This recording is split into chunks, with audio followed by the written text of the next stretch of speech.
Francesco, okay. Francesco is a friend, but he is also an associate professor in the Department of Economics at the University of Oxford and the David Richards Fellow of Wodan College. And we know, many of us know him for his work of unemployment in model with labor market frictions. And today, instead, he will be talking about a paper titled State Dependent of Fiscal Multipliers, the Source of Fluctuations Method. Francesco, I give you the floor. Let me just say that to the participants that in case you have a question, please raise your hand, and I will give you the floor at the end of the webinar to ask your question to Francesco. So don't forget, in case of question, please raise your hand. And now, Francesco, the floor is yours. Thank you, Andrea. Thank you, Claudio. It's my pleasure to be virtually with you at Milano Bicocca today. And the project that I present is a joint project with Michel Gassibe, a student at the University of Oxford, who will be joining CREI in Barcelona in the fall. And so this project is about the state dependence of fiscal multipliers. And the idea here is to look at whether fiscal policy, both in a cut in taxation or an expansion in public spending, has a different effect in the economy depending on the state of the business cycle. And the bottom line of this project is that yes, it does. But if we want to know what's this effect, how it is different, we need to know the source of macroeconomic fluctuations. We need to know whether it is a demand or supply shocks that moves the business cycle. So that is the big idea of what I will do today. Let me give you, I think you see my slide, no? Oops, yeah. Not yet. Do you see? Oh, not yet? Okay, sorry, then let's see. Let me try if I can share. Oh, you're right, I didn't. Yeah, now you see them. Yeah, coming. Yes, now we see them. Thank you. Okay, excellent. So, Michel Gassibe is the co-author, and the title of the paper is State Dependence of Fiscal Multipliers, the Source of Fluctuations Method. So, let me give you a little bit of motivation. Why did we start to think about these issues? Why we felt that actually those questions are relevant? We felt that they are relevant from this paper that I think it's really the workbook on the effect of taxations and government spending by Zubairi and Rami, published on the Journal of Political Economy, that they say, other than the zero lower bound paper, there is only a limited literature analyzing rigorous models that produce fiscal multipliers that are higher during time of high unemployment. Thus, there is still a gap between Keynes' original notions and modern theories. What this author says is that, look, there is no theoretical ground to think about state dependence in fiscal multipliers, apart from when the economy is at the zero lower bound. The reason is easy. When the economy is at the zero lower bound, fiscal monetary policy doesn't respond to business cycle fluctuations. And so the fiscal, if you have an expansive fiscal policy, becomes super expansive because you don't have monetary policy that tightens and erodes part of the fiscal expansion. So what we wanted to do in this project is to think seriously about possible state dependence. And that was what motivated this project, to see, can we develop a model where there is state dependence in fiscal multiplier? And when we look at the data, do we see it? And the beauty of this project, of this framework that we develop, is that typically, if you look at the data, it's difficult to see it. But if you develop a model like the ones that I will show you in a few slides, then if you control for the source of macroeconomic fluctuations, i.e., whether it is a demand or supply shocks, then there is a lot of state dependence. And so in this project, that's what we unveiled. We develop a small model based on frictions in the goods market, based on fact that there is a tightness when you buy goods in the good market. The price will depend on how many goods are offered compared to how many people want to buy these goods. If you have this notion, if you build models around these notions, then there is a lot of state dependence. That depends on the source of macroeconomic fluctuations. And I will give you the intuition in a few slides. Yeah, it's not working. Okay, let's see if I can do it. So what is the state of play? Then I'll give you a little bit of an intuition of what's the framework and what are the main results. The state of play here in this literature is such that in the empirical debate, there are two camps. On one camp, there is this very influential paper by Zubairi and Rami, or Rami and Zubairi better, where they say, well, there is no state dependence. If you control for the size of fiscal multipliers during recessions and expansions, it is roughly similar. And then there are those other papers, and the key one is by Auerbach and Gorodnicenko, where they say, well, actually there is some state dependence. So what we do in this project is to actually go into the empirical contribution and show, well, if we take Zubairi and Rami seriously, and if we control for the source of macroeconomic fluctuations that our model indicates as the key components to detect state dependence, then we do find significant state dependence, especially to government spending. And that is the empirical contribution of this study. On the theoretical side, what we had before our paper is that typically the size of the fiscal multiplier, it is state independent. If you change the state from S prime to S prime from S, the size on how much government spending affect output is roughly the same. And there is this paper by Sims and Wolfs that they showed it's not due on how you approximate the model. It's simply that in these models, if there is no notion of tightness, there is no effect of the state. The fiscal multiplier is roughly similar. What we do, and this is, I think, is the central contribution of the paper. I see this paper more on the theory side, is to say, look, if you assume that in the economy, when you buy goods, there is a notion of tightness, depends on the demand versus the supply of those goods, then the state matters a lot. If you have a fiscal policy that wants to stimulate the economy when there is there is a depletion of supply, for instance, think about Japan 2011 earthquake, depletion in supply. And then the government comes in and say, well, now we want to stimulate. Let's increase public spending. Well, if the economy has contracted and the shops are, they've been depleted, if you increase public spending, you're going to crowd out a lot of private spending because there aren't goods enough to satisfy the demand that is out there. So you do more damage.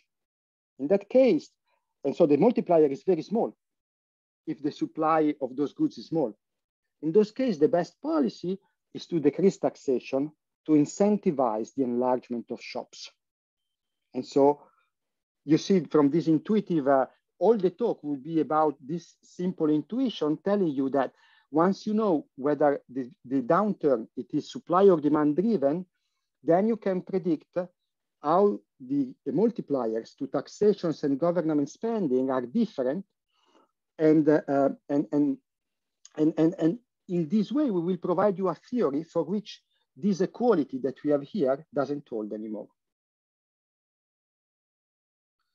So let me now give you, in a nutshell, the intuition of what is our model is about, why we have the state dependence, and then the key results, both for the theory and for the empirical results. So basically, the theory revolves around these models where you have search and matching in the goods market. When you want to buy, those models is something that we do every day. Every day, you wake up and you want to buy goods. You need goods. Your daughter asks you for cornflakes. You need to buy cornflakes. So how expensive it is for you to buy these cornflakes depends on a few things. Depends on how many people want the cornflakes and how many shops they sell those cornflakes. So the model that we have, you need to think about a model of consumers, customers, that they line up to shops to buy goods, and shops that they have a given size. So now you have what we build in this model is a tension between the queue of the consumers and the size of the shops. And these tensions generate state dependence of taxation and government spending. How does it work? The intuition of the model is very simple. Think about now you have a recession, and the recession is demand driven. There isn't enough people that they want to buy cornflakes. Salaries have gone down. I got fired. I cannot buy it.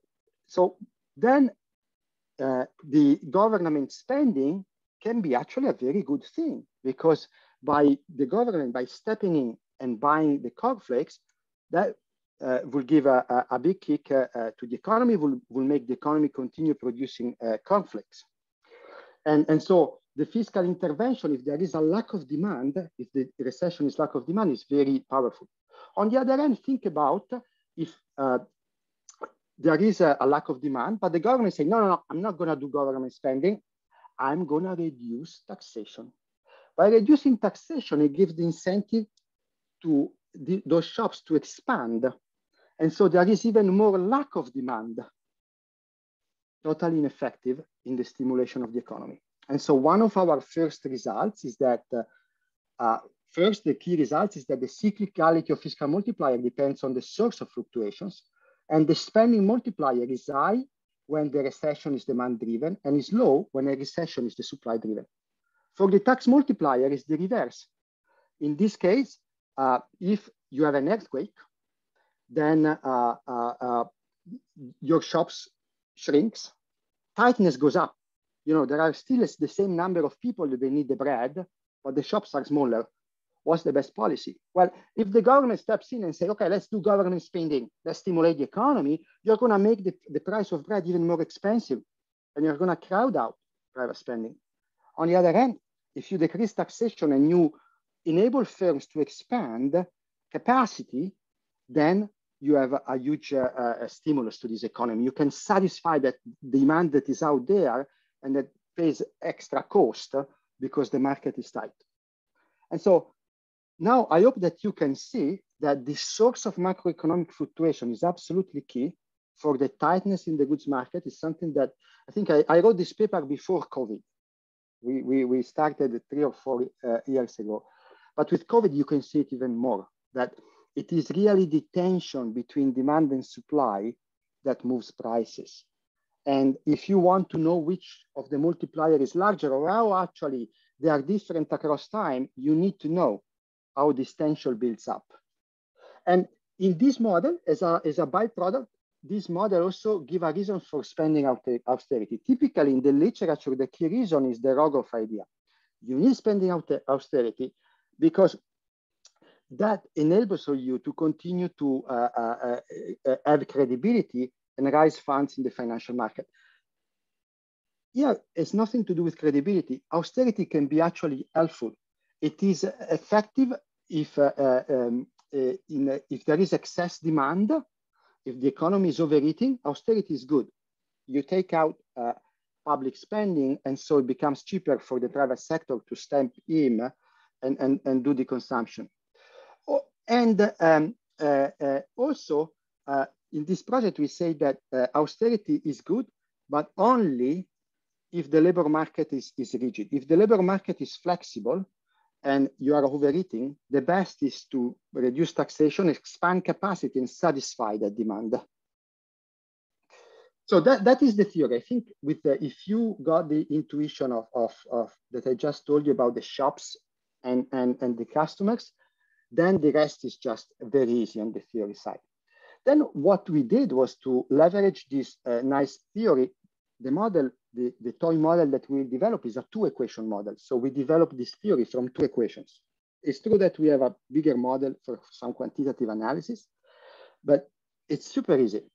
So then we use this theory to think about, if we go to the data, can we show that there is state dependence? And our key innovation is to take what Zubair and Rami have done using local projections, i.e. seeing if we give an exogenous shocks to government spending, how does output changes? And if we do that exercise, we see that the difference in the effect of fiscal policy on output is not very much, depending on whether it is a recession or it is an expansion, but it becomes sizable if you control on whether the recession is demand-driven or supply-driven. At that point, we need to have a way to determine whether it is a demand-driven recession or supply-driven recession. And here I can anticipate that what we will do, we will use standard theory based on this idea that when we have supply shocks, the co-movement of inflation and output is negative, and instead in demand shock is positive. And so by using these simple restrictions endorsed by many papers in the discipline, we are able to differentiate, identify supply and demand-driven recession. And when we do so, we find that fiscal multipliers are different and they are state dependent based on this theory that in a way that corroborates the theory that we developed. So that is very much what this paper is all about and are the key results. If I know that probably you want to take the questions at the end, Andrea, but if there is any question. No, maybe it's a good time to ask questions if there are any. That would be a good time.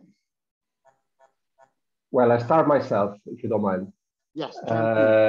So you gave the example of suppose there is a negative supply shock, and you said that a government intervention which increases public spending wouldn't be good in this case, right? Yeah. Okay, and then you gave the example of a reduction in taxation instead. Yes. Which would be instead good. Yes. However, I don't clearly see this, or better, I believe it would depend on the sort of tax that you are reducing, because if you simply reduce income taxation, then people will still increase their demand, right? Correct. So what we show in the paper is that the taxations, for instance, that I had in my mind was payroll taxation.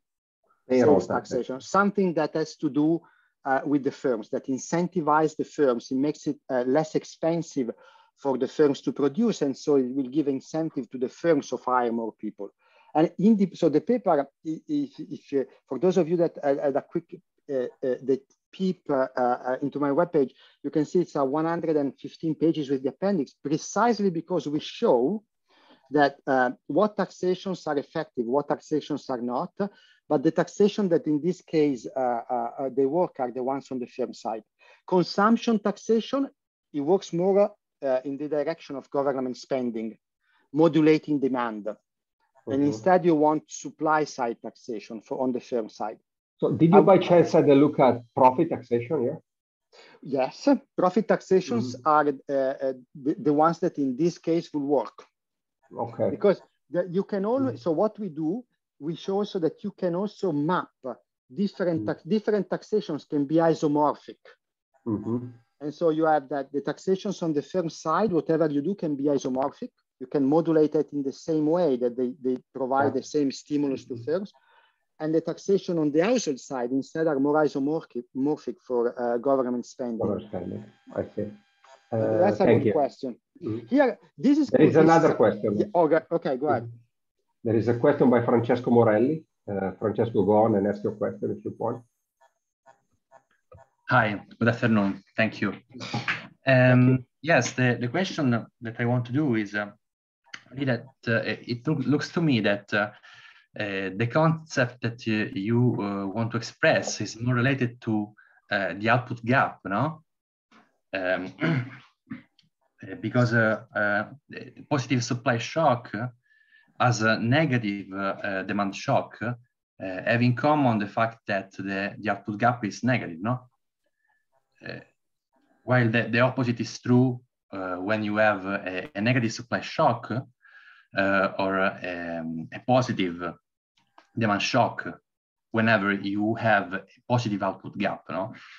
So the question is if the source of this diverging spending multipliers is the output gap and not the source of fluctuation. I repeat, because they both have in common that the fact that in one case you observe a positive output gap and in the other one you observe a negative output gap. Thank you. So this is a very good question, Francesco. And so in this model, what we do is that if you have in this model, we are really explicit on demand versus supply. So in the output gap model, you have current output minus output at the efficient level. And that is the gap. How much what you observe is different on what would happen in an economy without any sort of rigidities. In our model, instead, what we really, you can think of this as what we call tightness as a notion of an output gap, but where there is really a tension between demand and supply, visitors against size of the shop. And I think what happens in the standard model, you don't see state dependence because you have only the output gap is in notion of supply side output gap only. Is production minus ideal production. Let's call it ideal production. In our case, it's demand versus supply. And so you need that to have the state dependence. Otherwise, you are back to this paper. So why this paper? I didn't say it explicitly, and I love this paper, so I don't want to be too critical. But this paper, basically, they have a notion of the output gap that you mentioned. But there is only the supply side output gap. What you really go is to go into the macro foundation and say, look, there is a demand and a supply of goods. Let's work with it. And when you do, you have the state dependence. Because the price of the goods, in the model by Simpson-Wolf, the price of the goods the output gap is not tightly linked with the price of goods because it's only a supply side output gap. In our case, it is demand versus supply. So the price immediately adjusts to equilibrate demand versus supply. If there is too much demand, price goes up and you have crowding out. In these models, instead, you don't. Any other question before I carry on? Probably I can carry on, and then if there is not at the moment, so I think excellent. You can go on. Excellent. So then, how are we different from the standard approach before seeing what exactly we do? So in the standard approach, you have that in any macro model, production output Y is equal to demand, consumption, private demand, or government spending, public demand. So here, in what we do in our approach, instead, we create a gap between these things. We say, okay, there is a production, there is a demand, but not everything that is produced is sold. And to consume, you need to pay extra cost to consumption. So there are some extra additional costs that they diminish, they erode what you can buy. So in our model, you can think that when firms produce, they will only sell a fraction of it. And when you want to buy, you have 10 pounds, you want to buy some goods, but in these 10 pounds, you also need to pay the cost for buying those goods. And so is it a good idea to have this is it that we see what we call idle capacity, that there is some goods that are produced, but they are not sold in the economy? And here I have just quickly, in the paper, you have more detail. It is something that you see in the data. If you see here, you have the Institute for Supply Management in the US. It shows you that not everything that is produced is sold, and it is cyclical. The point of this graph is that if you are in a recession, you sell less than if you are in expansion. So this is just to some motivation. I'm going to skip it in the interest of time. And so then we will build on this a model. What is our contribution? I think by now I can be quick here. We do a theory of fiscal state dependence. I think we are the first one to do it for government spending and taxation, and it's general based on search and matching theory in the goods market. And also we corroborate our theory with the empirical evidence that we discussed earlier. So what I'll do today now is I enter into the more analytical framework of this talk, and I will basically present you a very simple model, two equations model, in which I will show you how this theory of demand versus supply works, and I will then show you why we have this the state dependence of the fiscal multiplier. I will not, in the paper, there is a quantitative dynamic models that implement the toy model. I will not go into it. Probably what I will do for this talk, I will jump from the small model straight to the econometric evidence to show you that once we take seriously the insights from the theory model, we can then identify state dependence in the data. So what is the framework that we have in mind? So this is a very simple framework. This framework is, if you like, the paper that inspired us is this paper on the QJE by Michel Attenseiss, where they develop a model with search and matching in the goods market. And the idea here is what I told you. It's a model where you have shops of a given dimension with a given capacity K, and you have visitors to the shops that they have a Q length V.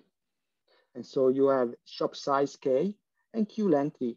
And the sales that they happen in these shops, they are a function of the shop capacity and the Q length. Now, this is a beautiful framework because in this simple model, basically you have on how sales are dependent on capacity and visits, but also you can have now probability. You can have, and those they will be the key ones to understand the intuitions in our model. You can have the probability of selling a product that depends on this market tightness. This is what Francesco asked about. He referred to the output gap. For me, the output gap is the tension between, or the ratio between demand and supply, visits over Q length. Now, in this framework, this is a very beautiful concept because now the output gaps or the labor market tightness determines the probability of selling goods and the probability of a successful visit. And that is what will determine the actions in the state dependence. Why? Because think about it, if the goods market is very congested, is very tight, then that's great for the sellers because they can sell more goods for the shops. But if the labor market is very tight, this is a tragedy for the buyers.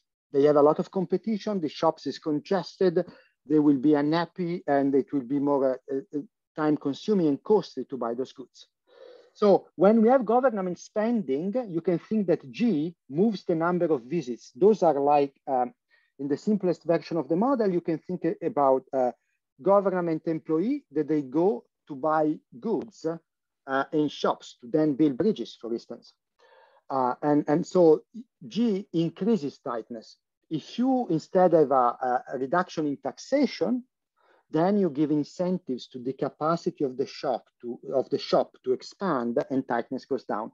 That will be the key mechanism that when I put it in the context of fiscal policy, will generate the state dependence. So now what I'll do, I'll take this simple framework and I build around it a simple model where there are households that whose consumption will depend on the probability of having a successful visit. And there will be firms whose profits will depend on the probability of selling products. And those, they are guided by the tightness in the goods market. So here, let's start with the household. The household, in this presentation, basically, if you want to buy 1 unit of goods, you will need to pay for that 1 unit, plus there are some costs related to tightness. So what I want to get you from these slides is the fact that now in these slides, in a more quantitative way, we say, look, now if we have this notion in mind, this total sales that we have at the household level is the probability of a successful visit multiplied by the number of visits. And those are the consumption, and there is also a cost, a unitary cost row paid for each visit. And from there, we have that everybody you go and if you pay a cost every time you visit the shop, then when you buy a single unit of goods, you pay for that unit plus to a cost that is proportional to the tightness in the goods market. If this X is large, your probability of buying the goods is low, your costs are very large to buy those goods. And that is important because now, if you are a household, when you buy goods, it's not only the cost of your C, but it's also the cost of the congestions that you have in the goods market. And that goes straight into the budget constraint of the household. So the consumption also depends on tightness. Income is standard production technology. But here is the key, that now when we derive the first order condition for consumption, if tightness goes up, and your probability of buying are then low, because now there are many people that are lying in front of these shops, consumption falls. So when I have a government now, if the government depends on what moves, whether if it moves government spending is going to make the shop more tighter, there will be a crowding out effect. Consumption will be lower. If the government increases taxation, then it makes the shops larger, it buys in consumption from the private sector. So this is the household, key equation.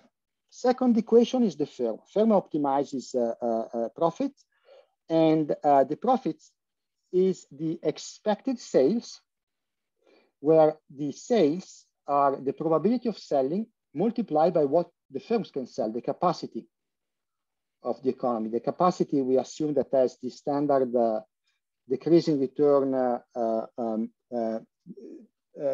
production technology. And here we have the demand then for labor. For the firms, depends positively on tightness. Shops is tight, I want to hire.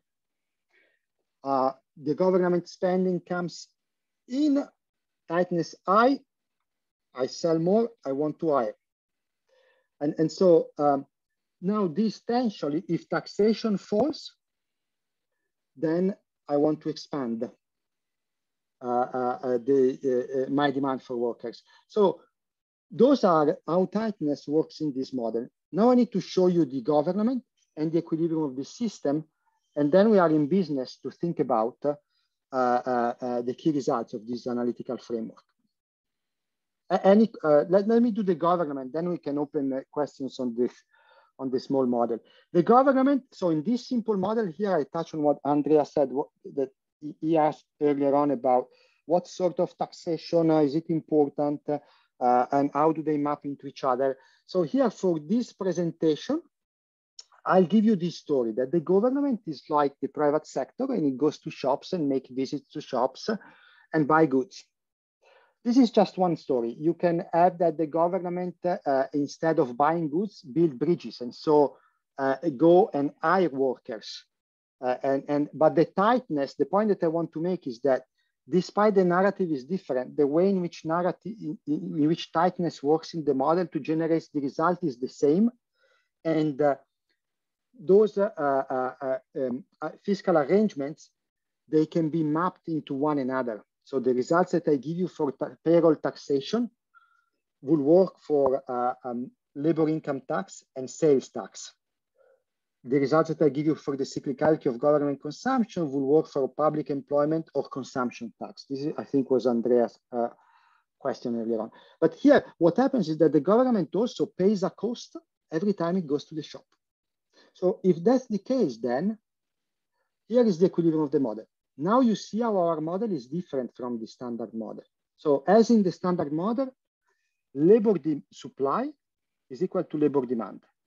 But differently from the standard model, now we have a wedge between production and consumption. And this wedge which is this beast here, this ratio here, depends on tightness. And now you can see that there will be an optimal level of tightness. And if tightness is too big, consumption will be crowding out. And the same if its tightness is too small, then it's suboptimal. But the point that I want to make is that this is the key departure, where we have a wedge between production and consumption.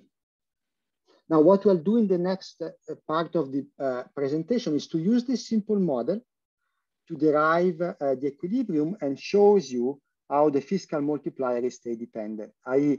how it will depend whether it is a demand or supply shocks that moves the business cycle, how that will determine the size of an increase in government spending or a decrease in taxation. Any question at this point? I think is another good slide to pause a second. And if there are any questions, I can answer them. Otherwise, I can carry on and I can collect questions later. I think you can carry on for Monday, Francesco. Okay. So here now we have this model. So here I skipped some slides, and for those of you that are curious, in the papers we have all the analytics, and also diagrammatically we outline how this model works. But here I just want to show you the key features related to the state dependency. And here, so for those of you that are familiar with this framework, here we have 2 equations and 3 unknowns. The unknowns are price, tightness, and wages. So this is standard in search and matching model. It's standard. Typically, probably many of you are familiar with the Mortensen and Pissarides models of the labor market.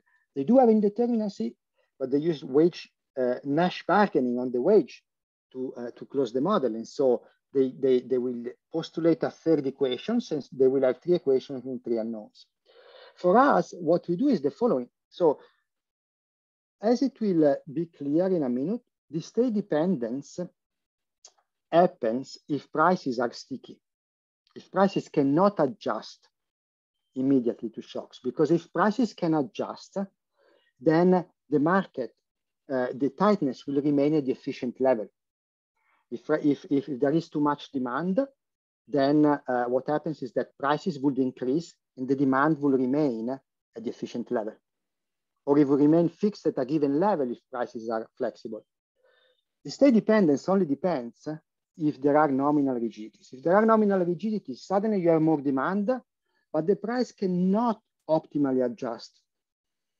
And therefore tightness moves. And therefore this cost or incentives to sell and buy will change, and that will determine the state dependence, the crowding out. So in this model, to show that, what we did is, first, we start with the efficient economy. The efficient economy is an economy that always produces at the level that the social planner would like. And to do it, prices are flexible. In this efficient economy, there is a central planner that says, this is the amount. And then if the economy is efficient, delivers it on its own, this is by price movement.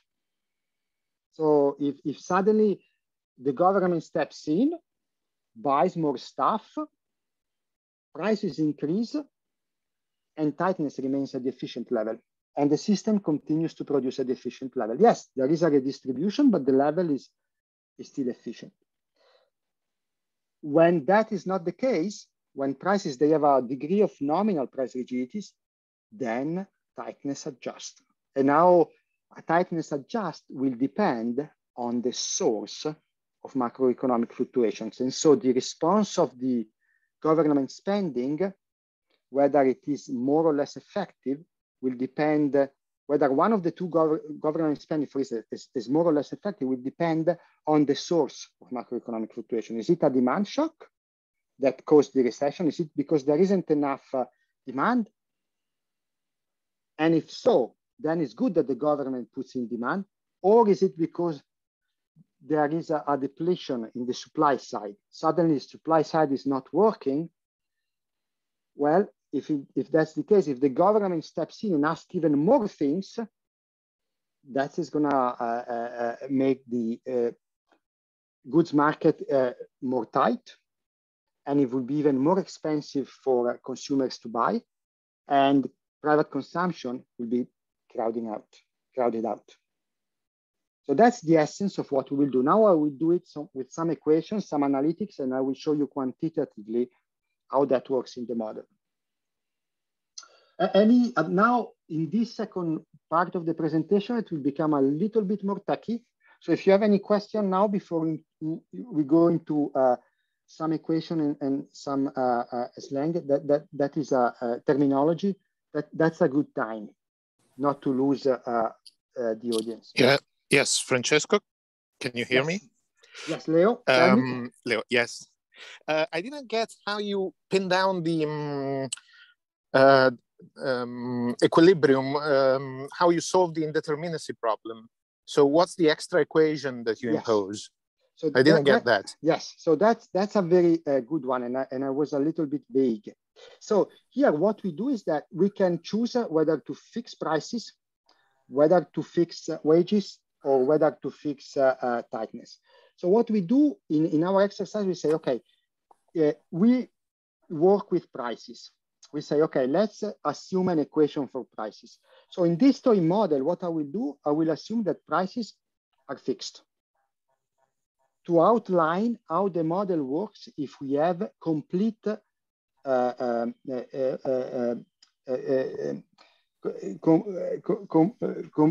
complete unchange of prices. And so then there it will be a model where we see actually if prices cannot move, how tightness needs to accommodate those changes. So this is the model that generates the state dependence. In the model without state dependence, instead, I will leave prices to adjust completely in order to keep tightness at the efficient level. So in this simple model, you can think that the third equation depends on the experiment we want to do. If the experiment is, let's see what happens in the efficient market when tightness is at the efficient level, prices are completely flexible. So the third equation is X is equal to X star.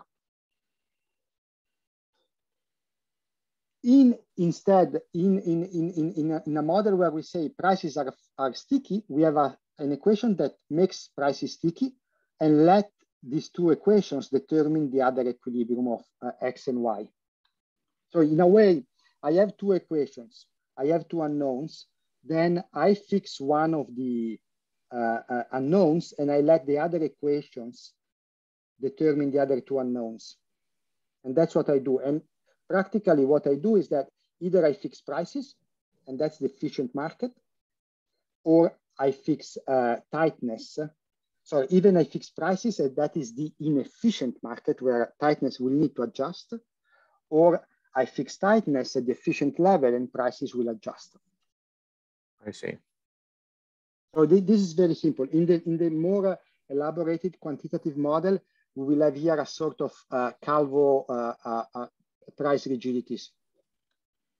So the alternatives would be to have the the bargaining of that people use in the search literature, or what Farmer uses in his models, where he has this function that determines beliefs or stuff like that. Yeah, you can have that. You can have in the appendix, we show that the same results works if instead of playing with prices, you play with wages. With wages, you can have Nash bargaining. You can say wages depends on beliefs. But basically, with whatever you fix, you give a rule to one of the variables. And the way we do is just for our investigations, we don't want to be sophisticated with the rule. We just want to say, if prices are flexible, what happens? Always efficient, there is no state dependence. Because the state dependence depends on X. If prices keep X at one level, then you can do all the intervention you want. They are wiped out by movement in prices. Output will not change. Yes. That's the essence of what we do. Yes, thanks. You're welcome. So then when we do it, and those questions were great because now you help me to make my point next quicker about the efficient equilibrium. So in the competitive equilibrium, basically we fix, we assume that X is at the efficient level and prices and wages, they clear the markets. And the point that we want to make is that if there are no movement in X, there is no state dependence. State dependence happens when we fix prices and we let tightness and wages to adjust. Let's see how it works. So here we have the analytics. So now this is the mathematically intense part of the paper. It is not difficult, but it's based basically in say, what I want you to know now is that we will derive two types of multipliers. One is the multiplier to government spending. So how much consumption, total demand or GDP changes with government spending, which is this object, which we call phi D. D for demand side, because G is considered a demand policy, fiscal policy.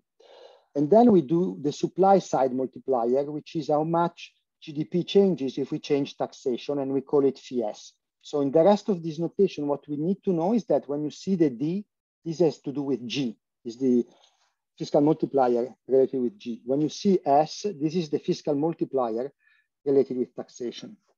So how do they look? The first question is, if the market is efficient, tightness remains at the efficient level because prices adjust efficiently, what's the state dependence? And the answer is here, i.e. there is no state dependence. Those two multipliers, phi D and phi S, they are the same and they are equal to this value that is determined by the flexibility in the labor and goods market.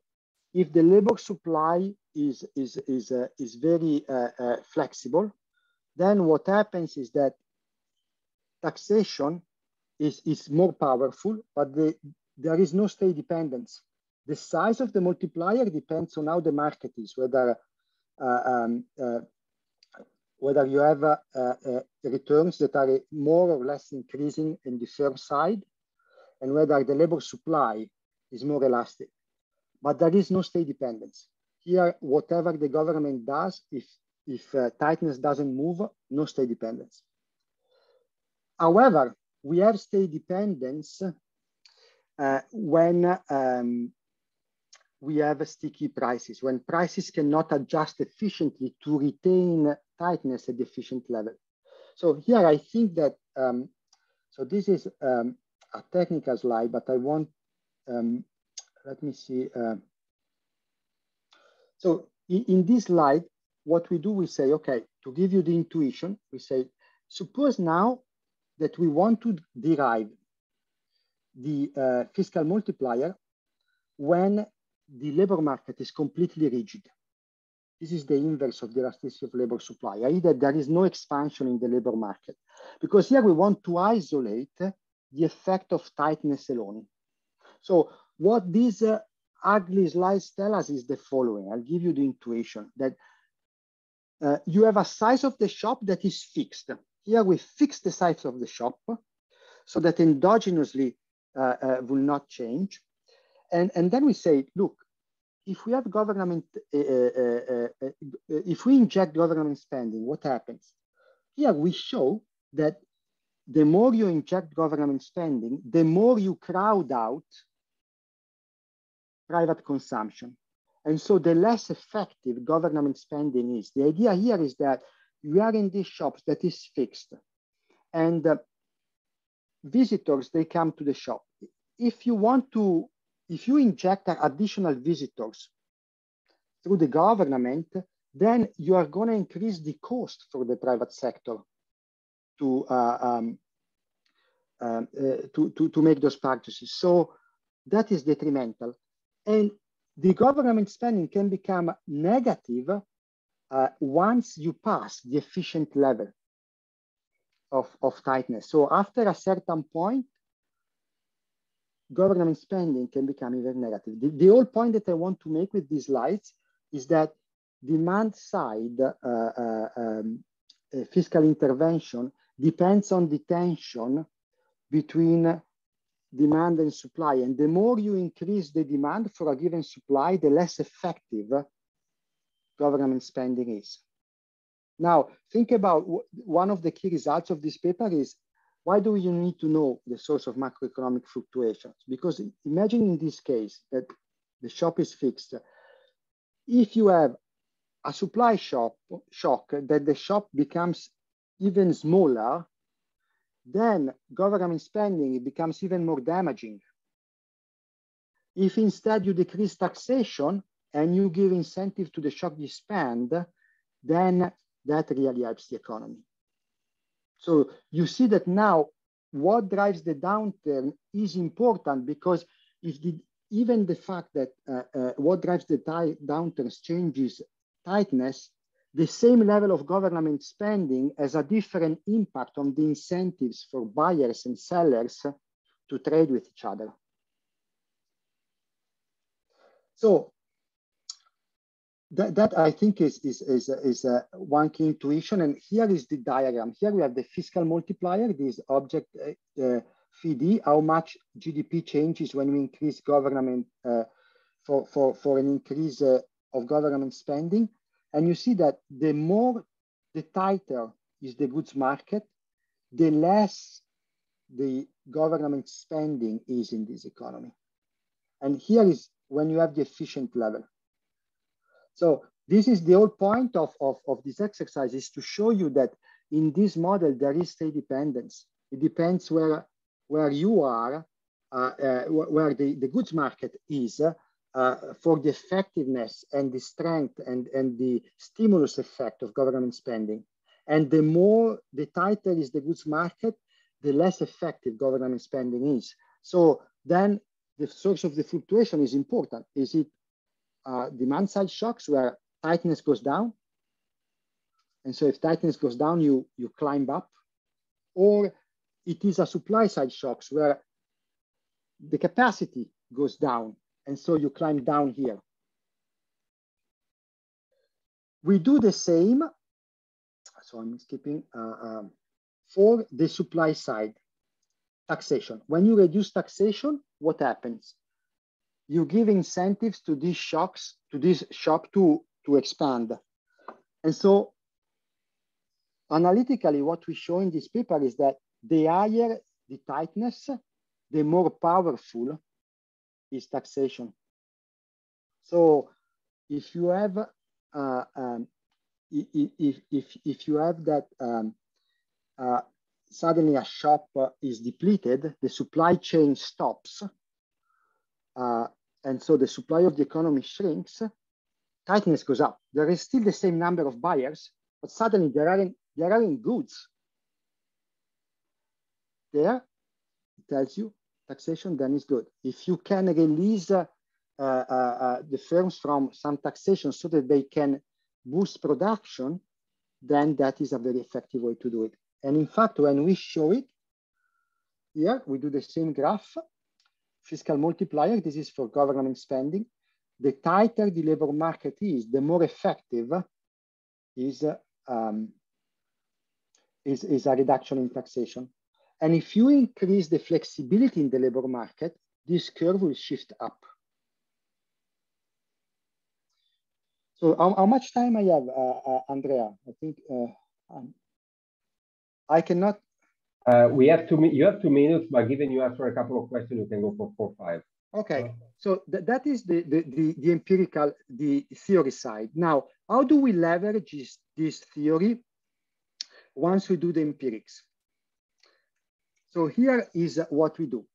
So then we go to the Valérie, Rami, and Zubairi, and the JPE paper, and we say, okay, let's see whether we can estimate state dependence. What they do, they create, they use local projections where they project GDP, cumulative GDP, over government spending. And they say, here, this would identify the fiscal multiplier. So if this is beta is large, then it means that the increase in government spending has a large effect on GDP. And they say, okay, let's control on whether this is state dependence, on whether it depends on the level of unemployment. If unemployment is below a given level, whether it's different when unemployment is above a given level. They do it and then don't find any difference. Our theory says, hang on a minute, this is not the way. What you should be looking at is whether the recession is demand driven or is supply driven. Unfortunately, we don't have a magic ball that tells us, oh, this recession is demand. Oh, this other one is supply driven. We don't have that. But we can see, we can infer whether it's demand or supply from the co-movement in the variable. So demand-driven recession is when unemployment and inflations, they move in opposite direction. In demand-driven recession, they move in the same direction. So then we create dummies where we estimate those multipliers based on those dummies. And what we would expect is that this beta in demand-driven recession is much larger than this beta in supply-driven recession for government spending. And that's precisely what we find. So if we do a linear one, it's 70. If we do Zubairi and Rami, not very much, 68 and 54. If we control for demand-driven and supply-driven recession, huge difference, 0.86 versus 0.32 in a 2-year horizon and in a 4-year horizon. And here is the killer graph that shows linear, and those is the coefficient for the supply side, much smaller, demand side, much larger. If we do the same exercise for taxation, tough time. Taxation is more difficult to identify, it takes time, it gets approved, so it's not as exogenous as government spending. We do find some evidence that says that in supply side shocks, taxation is more effective, but the significance and the uncertainty is much larger around those estimates. So I think with that, I can hit my target and just conclude by saying that I hope that what you now buy is that there is some state dependence in the effect of fiscal policy, both for taxations and government spending. And with a simple model based on very realistic search and matching frictions in the goods market, you can identify or at least isolate the key sources that they determine state dependence. And then when you control standard empirical local projection methods for the source of macroeconomic fluctuations, i.e. whether a supply or demand shocks, you actually detect it. And so we hope that with that, we made a valuable and a convincing contribution. And now I open the floor to questions. Thank you.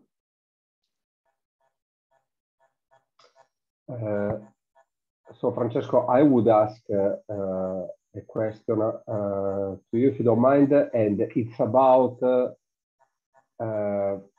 whether your results would change in the case, say, is the degree of price stickiness that changes in response to the shocks? So this is a very good question. This is a quantitative question.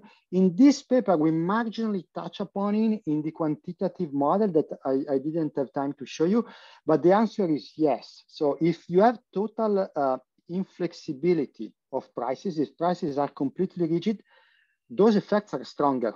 The more you impede the adjustment of tightness, the more the state dependence is there. So if you are in a model that in an economy that is very flexible, you will think that maybe those effects are mild. Now, is it something helpful? It could be. It could be. Also, like the theory maybe says, the stickiness of prices depends on the business cycle. Then I think that could be another interesting twist that you can give to this project. But it is a critical question whether the degree of flexibility or inflexibility of prices in the economy for those results.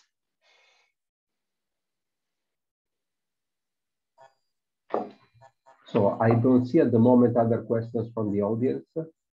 Actually, one. Francesco's back with a question. Go ahead. Hi, sorry again for another question. Yes, from the empirical viewpoint, for the local projection, I was asking myself about the threshold value of the unemployment and the inflation that you used, no? Yes, the threshold value. Why I am saying that? Because if there is a trend in the unemployment rate, because maybe I see that there can be a trend in inflation rate, but I don't see the trend in unemployment rate, no, because it is not time-varying. And if there is a trend in the unemployment rate, then you cannot catch the difference between the states in unemployment evolution, no, and this maybe can be a problem because one possible thing that can arise is that you observe different states relative to I don't know, before the 80s and after the 80s, rather than the business cycle fluctuations, So maybe just a clarification about the threshold value that you use, because I think that is crucial in order to get a state or another. Thank you.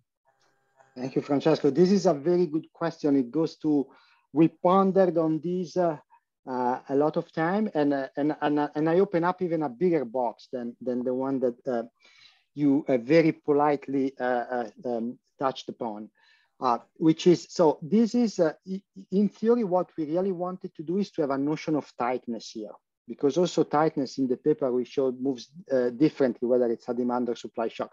But here we wanted to have a level playing field with Rami and Zubairi, that they use U, unemployment, U as the variable U, the unemployment rate above or below 6.5%, that I agree, it is a little bit ad hoc. Why is it a level of unemployment? So what we did is to retain most of the comparability of what we do with what we have done. That's why we use U. Regarding the trends, I think that typically if you take sufficiently long spells, and I think here, let me see if I have the graph. Do you have, this is the unemployment. So this is the unemployment. So it isn't clear that you have trends, no? That if you do like here and there, is not that you have something that is trendy. So regarding the trend, I'm not very, I wasn't very concerned, but maybe you can tell me like whether I was maybe misled with that. But it's more like, I agree that it's in ad hoc, but we endorse it to make it comparable. And we played a lot. So here what we did, here, this is trend inflation. So when we do, let me go to this slide. Yeah, when we do here, we go inflation compared to trend inflation. We had, in the paper, we have a lot of extensive robustness analysis on that, and it holds. So my answer, my bottom line answer is that unemployment is there because they use it. And I didn't want to change the framework so much that then it would be difficult to make a comparison. But I don't know, maybe if you have any specific concerns, I would be very happy to hear it.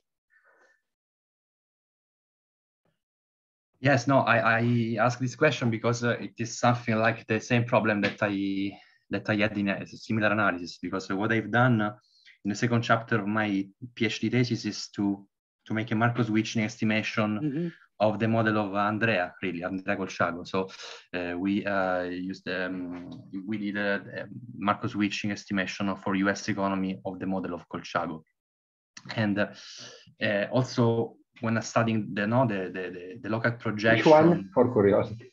Two-agent New Keynesian model with sticky wages. Okay, thank you. Yeah. Yeah, and yes, and into the local projection trials. So send this paper to me. I will. I'll be glad to have a look. Of course. And the problem is that here the definition of the business cycle is crucial, Mm-hmm. no? In order to get one result or another. And about the unemployment, what maybe arises a lot from the thing that I saw here is that yes, there are extraordinary circumstances in which unemployment rate is incredibly high, no? Mm-hmm. If I'm not wrong, unemployment rate is pretty high, you know, during, of course, the 29 crisis and the energy crisis, Yeah. and no, it's so there are unusually high unemployment periods that generate that result, but I'm not sure that it is driven by demand side shock or you know, because demand side shock are present also during the low unemployment regime. Mm-hmm. So here is that, so this is, in a way, here we are very transparent. So in this graph, we have, I show you clearly what is demand and what is supply, and I show you that things can change. And so, but this is the best we can do. I wish I could have another checkpoint. So the best I could do is to have deco movements. They tell me demand and supply, and then do robustness analysis about them, show you that those are robust, and show you that the shocks that we have are enough to identify those effects when we have demand and supply recessions. But this is, I agree with you, Francesco, that I wish I had a bulletproof model, but I basically develop on what the others did to keep. Of course. Let me say just one thing, that I think that your framework is very good. It's very, you know, it's a beautiful framework, and it reminds me also. It reminds me to unemployment fiscal multiplier, no, or Monacelli, Perotti, and Trigari. So to use the tightness of the market in order to inspect the spending multipliers, or in that case the unemployment multipliers. So anyway, it's guys, very good. Sorry to interrupt, but I have to close here. Yes. I see that there is another question from Fakhiri Hasanov, but maybe please send it by email to Francesco, because we are already 12 minutes late, and send it to me. Of course. Thank you very much. Send it to me, Fakhiri. Don't be shy.